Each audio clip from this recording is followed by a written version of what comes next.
Hello there, dear friends, and welcome once again to the Relaxed Fantasy Review.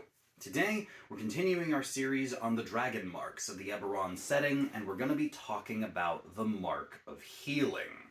The Mark of Healing is specific to halflings, and as with most of the dragon marks, it replaces some racial traits, but interestingly enough, this particular mark doesn't replace the core features of the halfling. You still have most of them.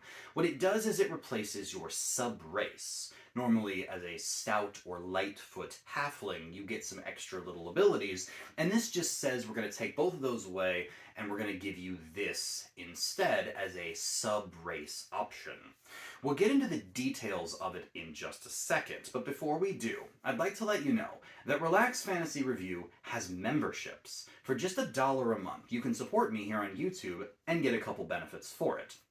First, you get a little badge next to your name in the comments, letting folks know that you're a supporter, and you get early access to the videos. I upload videos every other day, and if you are a member of the channel by clicking the join button below the video, you get to see the videos a day early. If you can support, I would really appreciate it. If you can't, that's fine. I appreciate you anyway. Thank you for being here and enjoying the content. So the Mark of Healing halflings.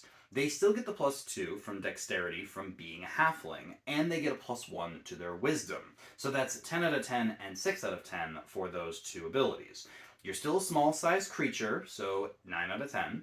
You still have a speed of 25 feet, so 8 out of 10. You still have the lucky trait, which is so good, 10 out of 10 for that.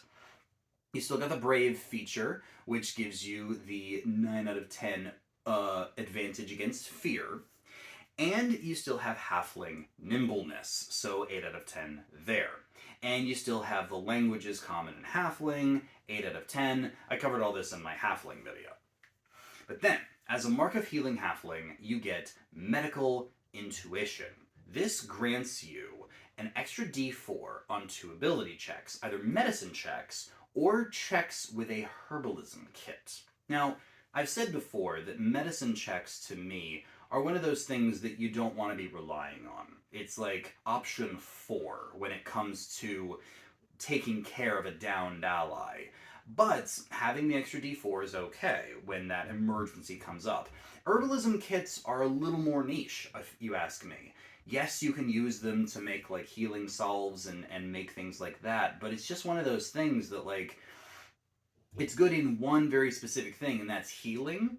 And healing isn't always, like, it's handy outside of combat right after it. And I think that these abilities, while they're nice in the moments they matter, those moments are rare. I give medical intuition like a 5 out of 10.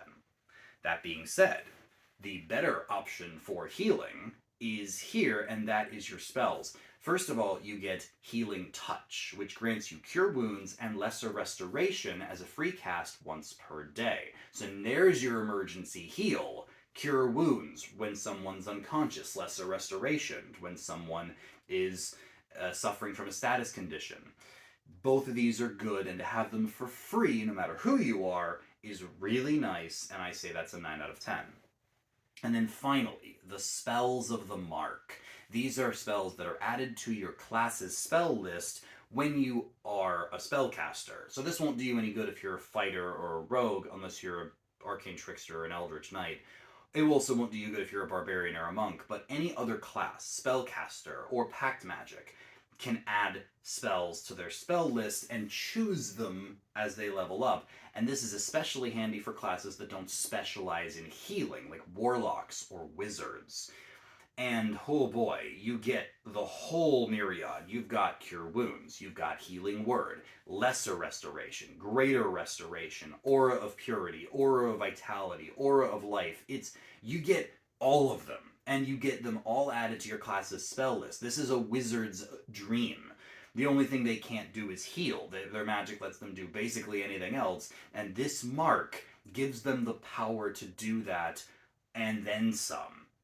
This spell list is 10 out of 10. It's amazing. Overall, because the healing halfling applies to that very specific thing, healing, as it says right in the name.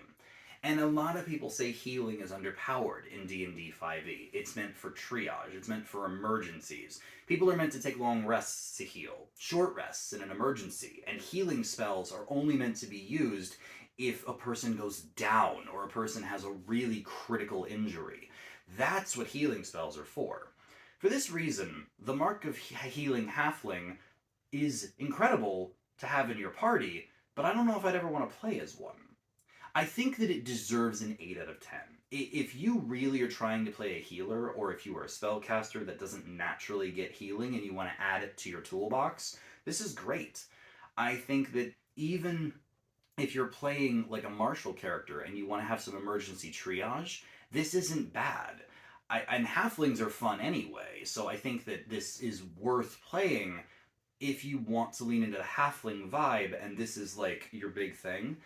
But it's just niche enough to take it out of the top tier of races and put it down in the play this, and if you really want to be a healer. Other than that, maybe don't. All in all, 8 out of 10 I think is a valid rating for the Mark of Healing.